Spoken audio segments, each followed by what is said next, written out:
사랑하는 성도 여러분, 근본성회를 통해 여러분은 이 세상에서 있을 수 없는 일, 소위 기적을 수없이 목도하고 있습니다.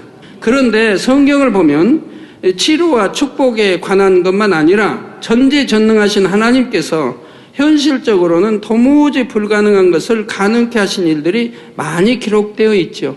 예를 들어 우리가 사는 첫째 하늘에서는 해와 달이 운행을 멈추거나 바다가 둘로 갈라져서 그 가운데 벽을 만들 수 없지만 전능하신 하나님은 얼마든지 하실 수가 있습니다. 첫째 하늘에서의 공의에 의해서는 이런 일들이 일어날 수 없게 되어 있지만 셋째 하늘 이상의 공의로는 하나님께서 원하시면 해와 달도 운행을 멈출 수 있고 그보다 더한 어떤 일도 가능하다는 사실입니다. 여러 하늘마다 공의가 다르게 적용되기 때문이지요. 그런데 이 첫째 하늘의 공간 속에 영의 공간에 공의가 적용되어 하나님의 역사가 나타나려면 반드시 그에 합당한 조건이 갖추어져야 합니다. 이 또한 하나님께서 정하신 공의의 법칙에 의한 것이지요. 그러면 어떻게 하면 우리가 그 조건을 충족시켜서 항상 전능하신 하나님의 역사를 체험하며 살아갈 수 있을까요? 이를 위해서는 여러 가지 조건들이 갖춰져야 하지만 그 중에서도 특히 순종이라는 항목이 중요합니다. 전능하신 하나님의 말씀을 들을 때 오직 예와 아멘으로 순종하는 것이 하나님의 역사를 체험할 수 있는 길이라는 사실입니다. 오늘 말씀을 통해 순종이라는 것이 어떻게 공의 가운데서 하나님의 역사를 나타내는 길이 되는지 깨달으시는 여러분이 되시기를 바랍니다. 그래서 하나님의 말씀에 오직 아멘 하심으로 순종하는 사람에게 베풀어 주시는 하나님의 능력을 능히 체험할 수 있는 여러분 모두가 되시기를 주님의 이름으로 축원합니다. 사랑하는 성도 여러분, 원래 우리 모두는 죄인으로서 지옥에 갈 수밖에 없는 존재였습니다. 그러나 예수님께서 우리의 구세주가 되어주셨고 이를 믿음으로 우리는 구원을 받게 되었지요. 많은 사람들이 믿음으로 구원을 받는다는 사실은 잘 알고 있습니다. 그런데 주 예수를 믿는다고 해서 어떻게 우리가 구원을 받을 수 있는 것일까요? 이를 알기 위해서는 인류가 사망으로 가게 된 시작부터 살펴보아야 합니다. 죄인이 되기 전에 아담은 에덴에서 영원한 생명을 누리고 있었습니다. 그런데 선악과를 따먹고 범죄한 후로는 죄의 삭슨 사망이라는 공의의 법칙에 따라 영원한 생명을 잃어버리고 결국은 죽어서 지옥에 떨어지게 되었지요.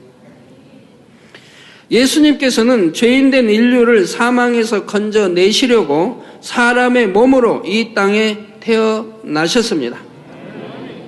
즉 사람인 아담이 범죄하여 불순종함으로 죄가 들어왔기 때문에 공의에 의해서 우리 죄를 대속해야 할 조건도 사람이어야 합니다. 그러기 때문에 말씀 하나님이 곧 육신을 입고 이 땅에 오시게 되었다 이 말입니다.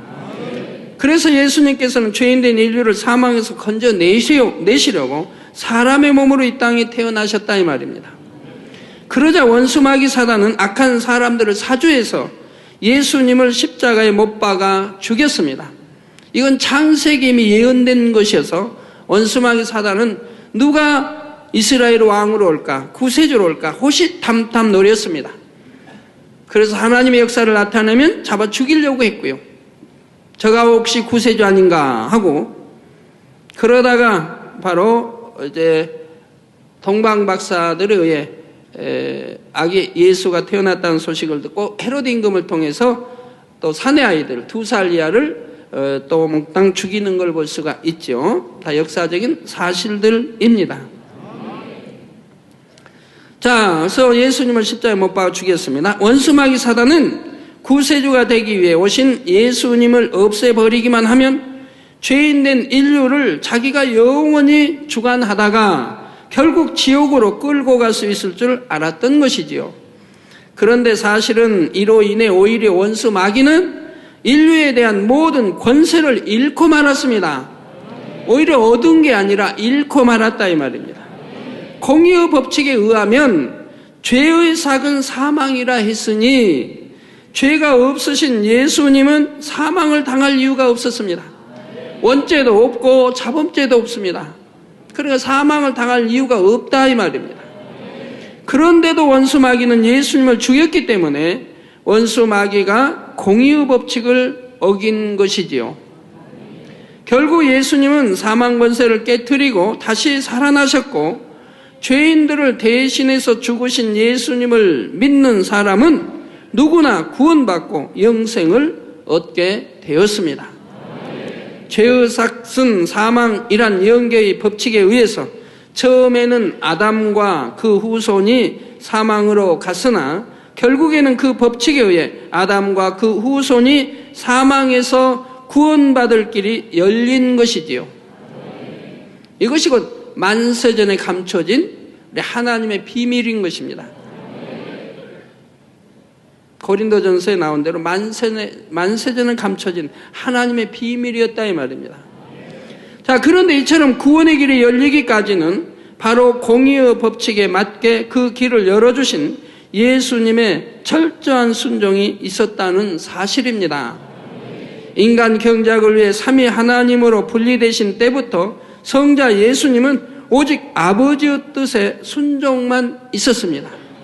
아무 죄도 없는 내가 왜 죄인들을 대신해서 죽어야 합니까?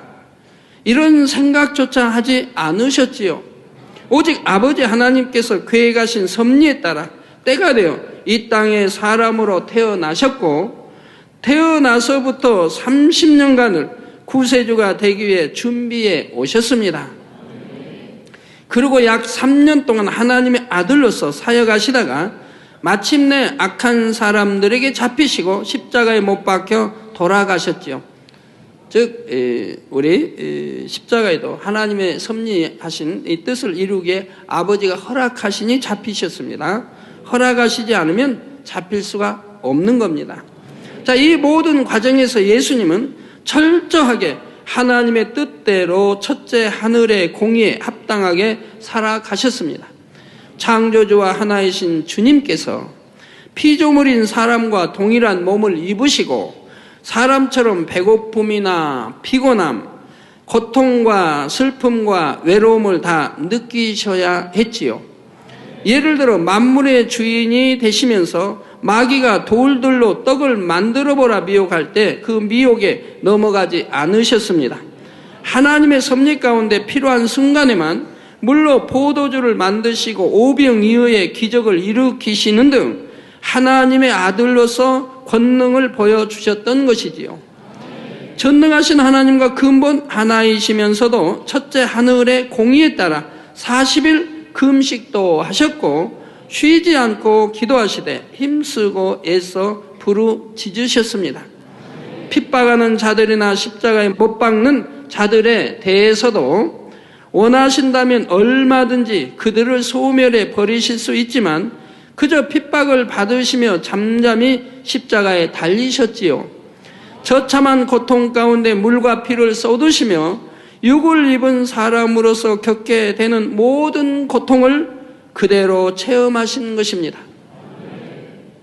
만군의 여호와 하나님의 독생자 아들로서 피조물들, 죄로 가득 찬 피조물들의 손에 침뱉음도 당하시고 뺨도 맞으시고 발로 채이기도 하시고 온갖 수모 조롱을 다 당하시고 채찍에 맞으시고 머리에 가시관 쓰시고 손발에 못 박히우시고 그리고 옆구리에 창으로 찌르시고 이런 처참한 처형을 받으셨다 이 말입니다. 누구를 위해서요?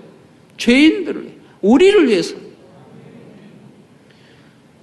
이렇게 하나님이 우리를 이처럼 사랑해 주셨는데 독생자 아들까지 화목제물로 드리시면서 우리를 사랑하셨다는 이 증거를 보여주셨다. 우리를 얼마나 사랑하신가를 이렇게 증거로 보여주셨다 이 말이에요. 그런데도 여러분 눈물이 안 납니까? 사랑하는 성도 여러분, 이처럼 공의의 법칙 가운데 예수님께서 온전히 순종만 해 주셨기에 우리에게는 구원의 길이 열릴 수 있었습니다. 히브리서 5장 8절에서 9절에 그가 아들이시라도 받으신 고난으로 순종함을 배워서 온전하게 되었은즉 자기를 순종하는 모든 자에게 영원한 구원의 근원이 되시고 하신 말씀대로이지요. 예수님께서 철저히 아버지 하나님의 뜻대로 순종하심으로 공의의 법칙을 온전히 만족시키셨기에 원수 마귀도 주님을 구세주로 영접한 영혼들은 꼼짝없이 내주어야 했습니다. 주를 영접하고 진리 가운데 살아가는 사람들은 더 이상 죄의 종으로 사망을 향해 가는 것이 아니라 의의 종이 되어 구원에 이르게 되는 것입니다. 사랑하는 성도 여러분, 예수님은 하나님의 아들이시면서도 이 땅에 오셨을 때 온전히 순종을 하셨기 때문에 공의 가운데 인류 구원의 섭리를 이룰 수 있으셨습니다. 하물며 피조물인 우리가 이 세상에서 하나님의 역사가 나타나게 하려면 온전한 순종이 반드시 있어야 하는 것입니다. 예를 들어 요한복음 2장에는 예수님께서 물로 포도주를 만드신 기적이 나옵니다. 이때 동정녀 마리아는 예수님께 와서 잔치집에 포도주가 떨어졌다고 말씀을 전한 뒤에 하인들에게 가서 특별한 당부를 했습니다. 너에게 무슨 말씀을 하시든지 그대로 하라는 것이었지요. 예수님은 물 항아리에 물을 가득 채운 후에 다시 떠서 연회장에 사람들에게 갖다 주게 하셨는데 이 물을 연회장의 사람들이 맛을 보니 너무나 질이 좋은 포도주로 변해 있었습니다. 예수님께서 항아리에 물을 갖다 주라 하셨을 때 하인들이 순종하지 않았다 하면 물이 포도주로 변하는 기적은 체험할 수 없었을 것입니다. 동정녀 마리아는 순종의 법칙에 대해서 알았기 때문에 하인들에게도 순종할 것을 당부했던 것이지요. 베드로와 예수님의 제자들도 마찬가지입니다. 예수님께서 베드로에게 어떤 것을 명하시면 베드로는 그대로 순종을 했습니다. 예를 들어 베드로가 밤새 고기를 못 잡았을 때 예수님은 베드로에게 명하시기를 깊은 데로 가서 그물을 내리라. 그러자 베드로는 선생이여 우리들이 밤이 맞도록 수고를 하였으되 얻은 것이 없지만은 말씀에 의지하여 내가 그물을 내리리이다 하고 예수님의 말씀에 그대로 순종을 했습니다. 아무 이유도 되지 않습니다. 그러자 그 한 번의 순종으로 인해 그물이 찢어질 정도로 수많은 고기가 잡혔지요. 창조주 하나님과 하나이신 예수님의 말씀에 의한 것이었기에 피조물인 고기들이 그 뜻에 즉시 순종하여 그물 안으로 들어오게 된 것입니다. 그런데 이때 아무리 예수님께서 명하셨다 해도 베드로가 순종하지 않았다면 어떻게 되었을까요? 선생님, 고기 잡는 일은 내가 더 잘 압니다. 밤새 일해서 너무 피곤하고 마무리하는 중인데 또 깊은 데로 가면 힘들기만 할 겁니다 했다면 하나님의 역사는 일어날 수 없었다는 사실입니다. 그리고 베드로는 이제 고기 잡는 전문가니까 초저녁에는 고기가 어디에서 주로 놀고 낮에는 저녁 때는 아침에는 밤중에는 어디에 다 안다 이 말이에요. 새벽에 아침에 새벽에는 저 깊은 물에 없는 것도 알고 그러나 주님이 내 지식의 생각 경험에 맞지 않게 말씀하셨는데도 그는 바로 이렇게 순종을 하더라 이 말입니다. 그렇기 때문에 하나님의 놀라운 역사를 볼 수가 있었다 이 말입니다. 구약에 나오는 사르밧 과부도 순종함을 통해 하나님의 역사를 체험했습니다. 긴 가뭄 끝에 양식도 떨어지고 이제 남은 것은 떡을 만들 약간의 가루와 기름 조금뿐이었지요. 그런데 엘리야 선지자가 이 양식을 달라면서 이스라엘 하나님 여호와의 말씀이 나 여호와가 비를 지면에 내리는 날까지 그 통의 가루는 다하지 아니하고 그 병의 기름은 없어지지 아니하리라 하셨다는 것입니다. 그 양식을 먹고 나면 과부는 이제 죽을 날만 기다려야 하는 상황입니다. 자신만이 아니라 사랑하는 외아들도 굶어 죽을 처지이지요. 그런데 과부는 놀랍게도 엘리야가 전해준 하나님의 말씀을 그대로 믿고 순종했습니다. 모든 양식을 엘리야에게 드렸던 것입니다. 이에 하나님께서는 순종한 과부에게 약속한 대로 기적을 베풀어 주셨습니다. 극심한 가뭄이 끝날 때까지 통의 가루와 병의 기름이 끊임없이 나오게 하심으로 엘리야와 두 식구가 먹고 살 수 있었지요. 예, 순종하면 항상 만사형통하게, 하나님이 친히 역사하시니까요. 만사형통하게 일이 잘 이루어진 걸 봐요. 사랑하는 성도 여러분, 창조주 하나님은 전지전능하십니다. 무엇이나 아시며 무엇이나 하실 수 있으시지요. 그리고 마가복음 9장 23절에는 예수께서 이르시되 할 수 있거든요. 무슨 말이냐? 믿는 자에게는 능치 못할 일이 없느니라 하셨습니다. 믿음이 있기만 하면 우리도 전지전능하신 하나님의 역사를 능히 체험할 수 있다는 것이 공의의 법칙입니다. 질병에 걸린 사람의 믿음으로 기도하면 질병이 떠나가며 믿음으로 명하면 귀신이 떠나가고 시험 환난과 모든 재앙이 물러가게 됩니다. 물질에 어려움이 있을 때도 믿음으로 기도하면 물질의 축복을 받게 되지요. 정녕 무엇이나 가능한 것입니다. 그런데 이처럼 우리가 공의의 법칙에 의해서 믿음대로 역사받을 수 있다는 증거를 보여주는 것이 바로 순종의 행함입니다. 야고보서 2장 22절에 내가 보거니와 믿음이 그의 행함과 함께 일하고 행함으로 믿음이 온전케 되었느니라. 자, 믿는 다음에 행함이 함께 일합니다. 그리고 그 행함으로 믿음이 온전케 된다 이 말입니다. 그렇게 되나 안 되나 한번 실험해 볼까요? 예? 그렇게 되나 안 되나 한번 실험해 봐요. 자, 제가 목이 가랍니다. 목이 가래서 목이 가라면 어떻게 해야 되죠? 물을 마시면 갈증이 해소되지요. 그죠? 여기 물이 있어요. 그럼 내가 목이 가라니까 이 물을 마시면 갈증이 해소될 거예요. 근데 그러면 내가 이걸 믿으면 자, 행함이 따라요. 물이 있으니까 마실 거 아니에요. 갈증 해소하기 위해서. 그죠? 그런데 물 마시면 갈증이 해소된 거 압니다. 믿습니다. 그거 있는데 안 마셔. 안 마시고는 아이고 목이 말라 목말라 갈증이 심해. 그럼 그 사람 뭐예요? 이상한 사람 아니에요? 바보 아니에요?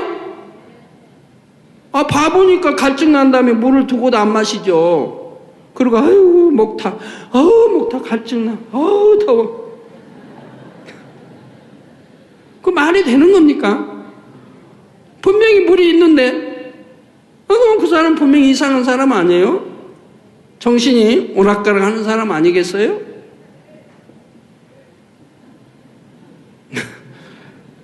그러면 내가 믿기 때문에 갈증이 나니까 마십니다. 이 마시는 게 행함이라 이 말이에요. 행하지 않으면 아무리 이렇게 들고 있어도 갈증이 해소되는 게 아니라 이 말이에요. 행해야 된다 이 말이에요. 자, 행해보죠.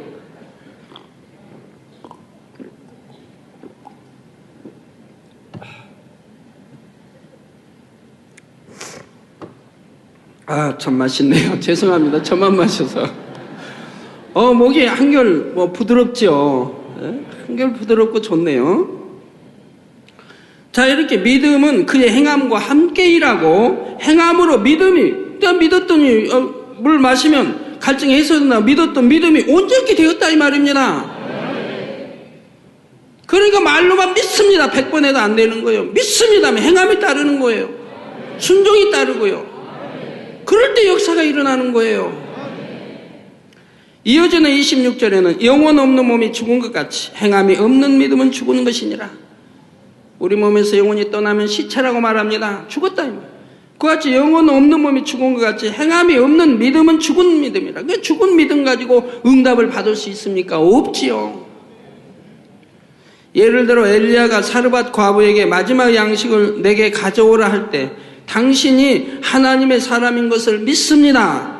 하나님께서는 참으로 나에게 양식이 떨어지지 않게 축복하실 수 있는 줄을 믿습니다 하면서 순종은 하지 않았다면 하나님의 역사도 나타나지 않았을 것입니다.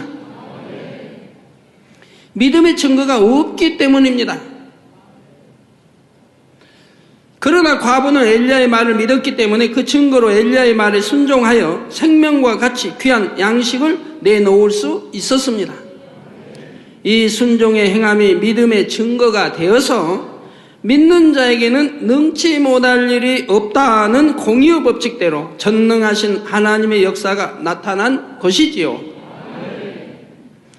하나님께서 어떠한 꿈과 비전을 주실 때에도 이를 받는 사람이 얼마나 마음에 명심하여 끝까지 믿고 순종하는가가 매우 중요합니다. 아브라함이나 야곱, 요셉 등이 다 그처럼 하나님의 말씀을 명심하여 순종하는 사람들이었지요. 예를 들어 요셉이 어릴 때 하나님께서는 그가 존귀한 자가 될 것을 꿈으로 알려주셨습니다. 그러자 요셉은 이 꿈을 믿었을 뿐 아니라 명심하여 그 꿈이 성취될 때까지 변개함이 없었지요. 어떤 상황 속에서도 오직 하나님의 역사를 바라면서 하나님께서 인도하시는 대로 순종만 했습니다. 13년이라는 긴 세월 동안 종살이를 하고 감옥살이를 하면서도 요셉은 하나님께서 주신 꿈을 의심하지 않고 하나님의 계명대로 순종하여 정도로만 행해 나갔지요. 그럴 때 하나님께서는 그 믿음과 순종을 보시고 요셉에게 주신 꿈을 이루어 주셨습니다. 모든 연단이 끝나자 겨우 30세의 나이로 당시의 강대국이던 애굽의 총리로서, 지금 이집트 나라입니다, 의 총리로서 큰 자가 되게 하셨던 것입니다. 왕 다음 가는 치리자가 되었습니다. 사랑하는 성도 여러분, 오늘날 만민중앙교회는 전 세계 지교회와 많은 협력교회들이 있으며 인터넷과 이성은 물론 각종 언론들을 통해 세계 곳곳으로 복음을 전파하고 있습니다. 해마다 세계 각처에서 수만, 수십만 혹은 수백만이 모이는 연합 대성회를 개최하며 크신 하나님의 권능을 세계 만민에게 선포하고 있죠. 가는 나라마다 TV 생중계, 여러 TV사에서 경쟁적으로 생중계를 해왔습니다. 참 놀라운 일이죠. 기독교 집회지만 가는 나라마다 생중계를 해줬다 이 말이에요. 그것도 한 TV가 아니에요. 여러 TV, 그 여러 방송들이. 처음부터 그랬어요. 처음부터. 그리고 이제 그 다음부터는 그것이 더 커져서 이제는 세계 위성 중계와 세계 인터넷 중계가 되어지게 됐지요. 세계. 그래서 46개, 150개국. 지금도 곳곳으로 지금 중계가 되고 있어요. 그런데 이러한 대교회가 이루어지는 과정에서도 오직 처음부터 끝까지 공의의 법칙에 합당한 순종의 행함이 있었다는 사실입니다. 저는 하나님을 전혀 믿지 않고 살다가 7년 동안 온갖 질병과 가난으로 고통받다가 하나님을 만나는 순간에 모든 질병을 치료받았습니다. 그 후로 저의 꿈은 하나님 앞에 합당한 장로가 되어서 많은 사람들을 구제하고 하나님께 영광 돌리는 삶을 사는 것이었지요. 그런데 어느 날 갑자기 하나님께서 저에게 만세전에 하나님의 종으로 택하셨다 하시고 3년 동안 말씀 준비를 하면 바다를 건너고 강을 건너고 산을 건너서 나아갈 때 가는 곳마다 기사와 표적과 권능이 일어나리라 하시는 것입니다. 저는 신앙 연수가 오래된 것도 아니고 신학교에 가서 공부할 만한 기억력도 없었습니다. 7년 아프면서 독한 약을 너무 많이 먹었어요. 서록도, 문둥, 그런 분들이 먹는 그런 독한 약도 많이 먹었고 수면제도 여러 차례 자살하려고 2차례나 크게 먹었고 또 옛날에는 공부한다고 아프기 전에는 공부한다고 잠 안 자려고 여튼 잠 안 오는 약 이것도 매일같이 먹다시피 했고 이런저런 것으로 인해서 기억력을 상실했어요. 예. 그래서 기억력도 없고 또 나이도 많고 주의종 부름받을 때 나이가 벌써 40이 다 되는데 이렇게 신앙연수 얼마 안 되고 해서 신학교에 가서 공부할 만한 이런 것이 되지 않았어요. 더구나 내성적인 성격이라 말도 잘 못하며 유창한 언변이 있는 것도 아니었지요. 그런 저를 종으로 부르시고 그것도 산과 물을 건너 세계를 다니라고 하시면 이는 곧 부흥 강사로 부르시는 것이니 얼마나 막막한 일입니까? 그러나 저는 무조건 순종하여 주의 종이 되었습니다. 꿈도 꿔보지 않던 주의 종인데 아버지 하나님 말씀이니 순종하여 주의 종이 됐다 이 말입니다. 그리고 오직 66권 성경 하나님의 말씀대로 준행하면서 성령의 주관대로 수없이 금식하고 기도하며 하나님께서 명하시는 대로만 행해왔지요. 그러자 오직 하나님께서 저를 인도하셔서 오늘날과 같이 세계로 나가는 부흥 강사가 되게 하셨습니다. 제가 달변이라서 되는 것이 아니라 하나님께서 말씀을 주시니 설교할 수가 있는 것이고 하나님께서 권능을 행하게 하시니 이를 통해 무수한 영혼들이 치료받고 구원받는 것입니다. 세계 곳곳에 대형 성회를 이룰 때도 저는 저 스스로 계획하고 준비하는 것이 아니라 하나님께서 가라 하시는 대로 순종해서 갑니다. 수십만 수백만이 모이는 대형 집회를 치르는데 하나님께서 명하시기만 하면 겨우 수개월 만에도 준비해서 가는 것입니다.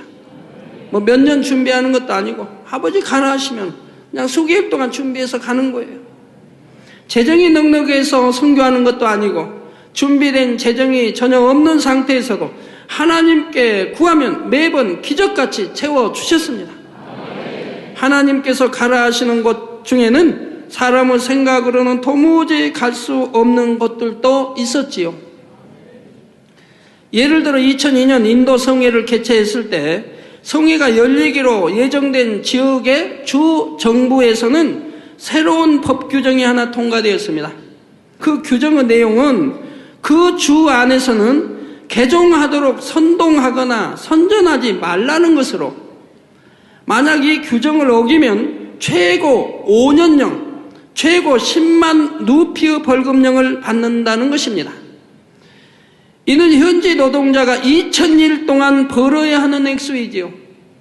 그런데 우리 성회는 기독교인들만이 대상이 아니라 현지의 불신자들, 특히 인도 인구의 80%를 차지하는 힌두 교도들을 대상으로 전도하는 성회입니다. 성회를 여는 당일부터 법령이 시행된다고 하니 제가 성회에서 복음을 선포한다면 그 자리에서 체포될 것을 각오해야 하는 상황이었죠. 그러니까 제가 공항에 딱 도착해서 이제 인사하잖아요. 그리고 기자회견. 공항에 도착해서부터 주위에서 들어오는 거예요, 압력이. 하나님 하지 말라. 하나님 꺼내지 말래. 하나님 꺼내지 말래. 주위에서 기도해줘요. 하나님 꺼내지 말래. 그냥 백성에게 축복 주러 왔다. 그렇게만 하래요. 백성에 축복 주러 왔다. 물론 복음 전파하는 것도 축복이지만 왜 하나님 이름이 빠져야 됩니까? 저는 그 법령의 개정도 이런 거 몰랐어요. 주위에서는 알고 교회에서는 알고도 저에게는 숨겼고 숨길 일이 아닌데 숨겼고 또 호텔에 들어가니까 또 와서 주최 측 또 와서 집회하실 때 쓰면 하나님 이야기는 또 예수 구세 이런 거는 또 안 했으면 좋겠대요. 그런 기독교 집회가 어디 있어요? 하나님 증거하러 갔고 예수 그리스도 우리 구세주님 증거하러 갔고 성경이 참임을 증거하러 간 사람이 그거 증거하면 뭘 증거하란 말이에요?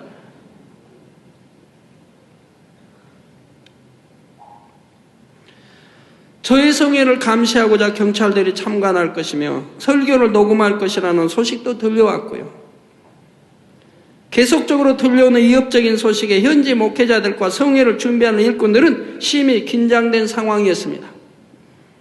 곳곳에 또 저를 저주하는 거기는 이제 그런 게 있나 봐요. 마법 가지고 저를 저주하는 막 그림 그려놓고 하는 것도 막 있다 들리고. 그러나 하나님께서 명하신 일에게 저는 순종만 했습니다.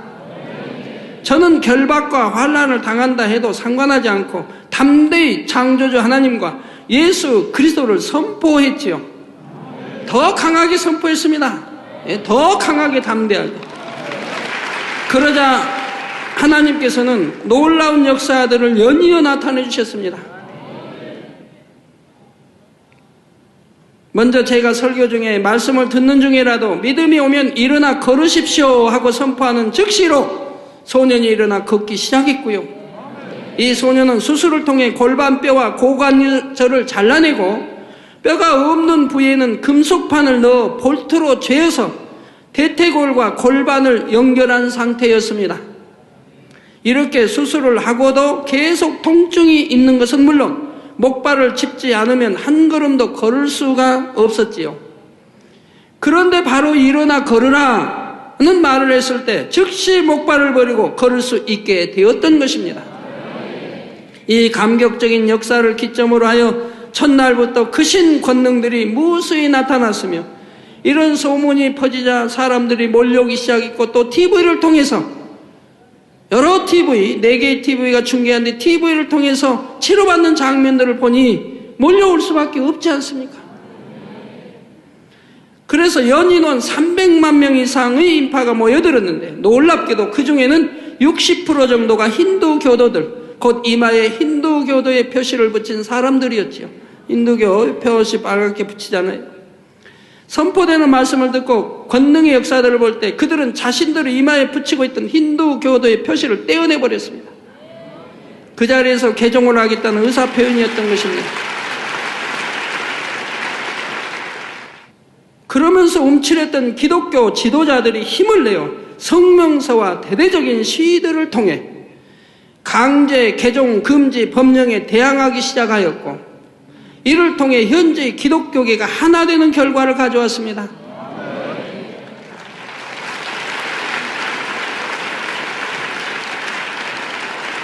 또한 10개의 정당과 정치인들이 이 법령을 철회할 것을 강력하게 요구하는 등 사회 분위기가 달라지기 시작했지요. 오직 하나님의 말씀에 순종할 때 그 순종을 통해 하나님의 섭리가 창대하게 이루어지더라는 사실입니다. 그래서 거기는 이제 신학교가 데모를 하고, 그러면서 기독교가 이렇게 데모한 건 처음이래요. 정부를 상대로 데모한 건 처음이래요. 힘을 얻어가지고 이제 연인은 300만 명이 모였지요. 엄청난 하나님 권능이 나타났지요. 그러니까 힘을 얻어가지고 하나가 되고 합심이 돼가지고 이제는 법령 철폐하라고 데모도 하고. 그런데도 그 소식 이제 늘 듣잖아요. 그럼 지금은 이제 떳떳하대요. 대우를 받는데 정부에서도 어디에 초청하면 초청도 받고. 더군다나 그 나라에 비가 오지 않은 지가 10개월이 됐는데 비가 오지 않아 10개월이 됐어요. 그래서 데모를 하는 거 시 전체가, 제가 도착했을 때도 시 전체가 데모를 해요. 물이 없으니까 물 달라고 주정부에다 원하는 거, 이웃주에서 물 좀 달라. 이웃주도 물이 딸리니까 못 주겠다. 전부 데모를. 빨래도 못하죠. 식수가 없어서 얼마나 힘이 들겠습니까? 모욕도 못하죠. 그런데 제가 인도에 도착한 날, 그날부터 비가 와가지고 매일같이 비가 오는 겁니다. 매일같이.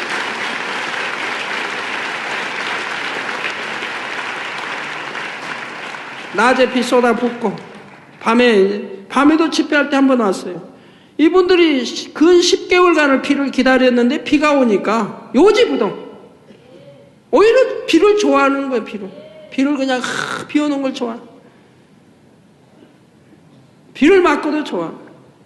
제가 공항에 도착했는데 그때 비가 막 쏟아져가지고 저렇게 비 맞고 막 뛰어서 환영하는 거예요. 저를. 꼭 비가 그렇게 막 억수로 쏟아지고 바람이 부는데도 이튿날짜인가는 한 이제 100만 명 모였죠. 이튿날짜는 요지부동 움직이지도 않아요. 그렇게 비가 쏟아집니다. 그 집회를 끝까지 다 참석하는 겁니다. 이걸 TV를 통해 본 인도의 10억이라는 인구가 사는 그 인도의 사람들이 이걸 TV를 통해 봤다 이 말이에요. 그러니 얼마나 감격하겠습니까? 한국에서 온 제가 그 비를 맞고도 설교를 다 하고 끝까지, 그리고 한자기도를 정성대로 다 해주고 수많은 사람 치료받아 다녀와서 간증을 하고, 그러니까 TV로 시청하던 이 인도인들이 감격을 한 겁니다.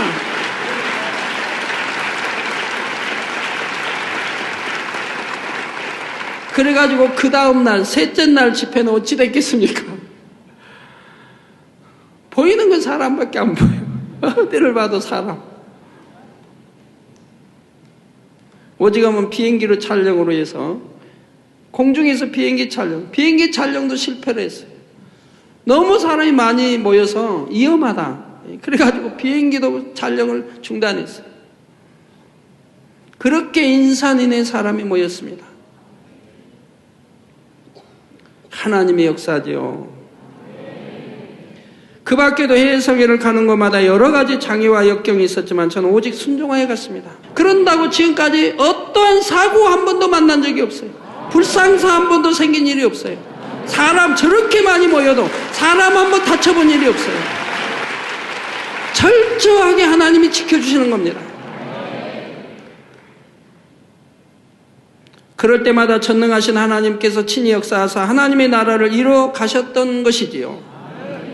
이처럼 하나님께서 주신 비전을 마음에 새기고 명심하여 순종하는 동안 하나님께서는 나라 안에서 뛰어난 교회로 그리고 세계에서 뛰어난 교회로 점차 성장하게 하셨습니다. 그리고 마침내 온 세계에 선교의 복음을 선포하고 마지막 때 하나님의 영광을 나타낼 대성전을 이루기까지 이 재단을 축복해 가시는 것입니다. 사랑하는 성도 여러분, 하나님의 역사를 체험하기 위해서는 순종이 중요하다 했는데 그러면 여러분은 무엇에 순종해야 합니까? 하나님께서 여러분 앞에 나타나셔서 직접 무엇을 말씀하셔야만 순종하는 것이 아니라 66권 성경 말씀에 순종하면 됩니다. 물론 지금 당장 성경을 다 읽을 수는 없으니 먼저는 단에서 선포되는 말씀만이라도 듣고 배우는 대로 순종하십시오. 단에서 여러분에게 가르쳐 드리는 말씀은 바로 하나님의 말씀 가운데 나타난 공의의 법칙을 전해 드리는 것입니다. 그래서 하나님 말씀을 읽으면 무엇을 하라 돼 있어요. 무엇을 하라. 전도하라, 기도하라, 사랑하라, 무엇을 하라. 그러면 하면 되는 거예요. 또 하지 말라가 있어요. 하지 말라. 미워하지 말라. 시기 질투하지 말라. 도적질하지 말라. 하지 말라는 게 있어요. 그거 안 하면 되는 거예요. 하지 말라면. 하나님이 하지 말라 했어요. 안 하면 되는 거예요. 왜? 해서는 안 되니까. 그런 걸 해서는 원수 마귀가 좋아하고 지옥 가는 일이니까 하나님은 하지 말라고 한다 이 말이에요. 하지 말라는 거 안 하면 된다 이 말이에요. 그거 얼마나 쉬워요. 뭐 어렵습니까 그게. 하지 말라고 안 하면 되고 하라 그러면 하면 되고 또 지키라 그래. 지키라 그러면 지키면 돼요. 안식일을 거룩히 지키라. 복 주신다고 그랬어요. 지키면 돼요. 10계명을 지키면 돼요. 그게 뭐 어려요. 여러분 차 운전하는 분이 교통법규 지키는 거 당연하잖아요. 지키는 게 어려워요 쉬워요? 지키면 쉬워요. 안 지키려고 하니까 어려운 거예요. 안 지키려고 하니까.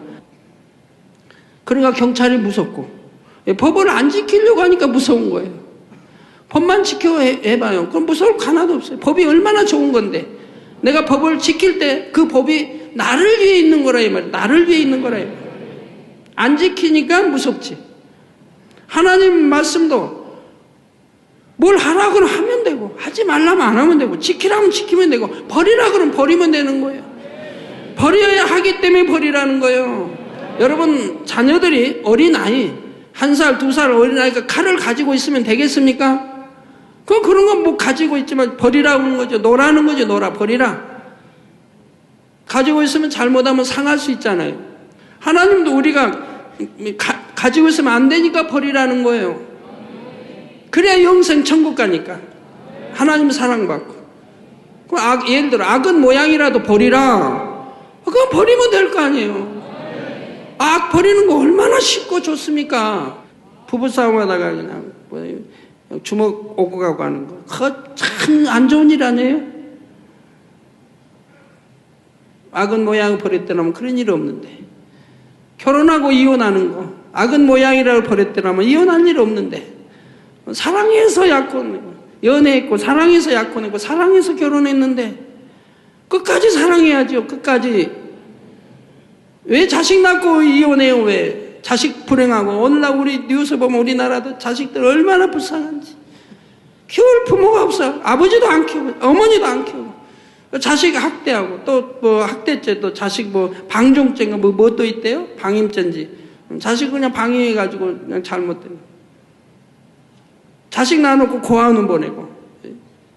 서로 이혼하고 고아원 보내고. 있을 수 없는 일인데도 한다. 그럼 자식 TV 뉴스에 나오는 거 그래요. 그럼 고아원 이런 데 보내면 애들이 처음에는 도저가는 이제 적응 못 해가지고 울고 막 안 좋아하는데 근데 두세 주간 지나면 이제 그 있는 아이들과 사귀고 그러면서 대화하고 사귀면서 성장한대요. 그런 비극이 우리나라에 얼마나 많은지 몰라요. 악은 모양으로 버렸더라면 결혼해서 어선도선 잘 살 것이고 이혼 안 했을 것이고 네가 옳다 내가 옳다 티격태격 싸우지 않고 서로 금가지 않았을 것이고 마음에 서로 이해하고 사랑하고 포용하고 낮아지고 섬기고 상대 유익을 아내는 남편의 유익을 남편은 아내의 유익을 이렇게 구해주고 살면 얼마나 행복한 영적인 아름다운 가정 이루겠습니까? 그러니까 하나님은 버리라는 거야. 악은 모양이라도 버리라. 버리면 되지 않아요. 버리면 하나님은 좋은 거 버리라는데 해서는 안 되니까 하지 말라는데 또 해야만 되는 일은 하라는데 또 지켜야 될 법규는 지키라는데 얼마나 쉬워요. 여러분도 다 그렇게 하세요. 그런 마음으로 그렇게 신앙생활을 해봐요. 그러면 절대로 아플 리 없고 여러분 아픈 거 어떤 것도 다 아버지가 건쳐주세요. 치료해주세요. 예를 들어 죄를 회개하고 통해자복을 하라 하면 이는 죄인들이 회개하여 죄의담을 헐어야 하나님께 응답받을 수 있다는 법칙에 따라 여러분에게 응답의 길을 가르쳐 드린 것입니다. 부르짖어 기도하라면 아담이 우리가 땀 흘려야 소산을 먹는다는 법칙에 따라 응답받는 기도의 방법을 알려드린 것이지요. 우리 예수님께서도 기도하실 때 땀이 땅에 떨어지는 핏방울처럼 되기까지 간절히 부르짖는 기도의 본을 보여주셨습니다. 또 하나님을 만나고 응답받기 위해서는 정성과 믿음을 내포해야 한다는 공의의 법칙도 가르쳐 주셨습니다. 예를 들어 부흥성에 참석한다 해도 성회를 통해 반드시 응답받기 원하시는 분들이라면 첫날부터 끝날까지 빠지지 않아야 하고 새벽 기도에도 참석해야 할 것이며 찬양할 때도 인도자의 인도에 따라 박수치며 충만하게 찬양해야 할 것입니다. 바로 이렇게 강사가 다녀서 선포하는 말씀들이 하나님께서 기뻐하시는 응답의 길을 알려드리는 것입니다. 또 제가 환자를 위해 기도할 때도 앉은 병인은 일어나라 걷고 뛰라 명하면 어찌하든 일어나 걸으려 하고 굳은 팔이 펴지라 하면 안 펴지는 팔을 펴려고 순종할 때 그 순종을 통해 하나님의 역사를 체험하는 것입니다. 예전에 어떤 분은 들것에 실려와서 누운 채로 예배에 참석했는데 제가 이분을 보고 앉아서 예배 드리세요 했습니다. 중환병으로 들것에 실려온 분이고 일어나 앉기조차 힘든 것을 제가 왜 모르겠습니까?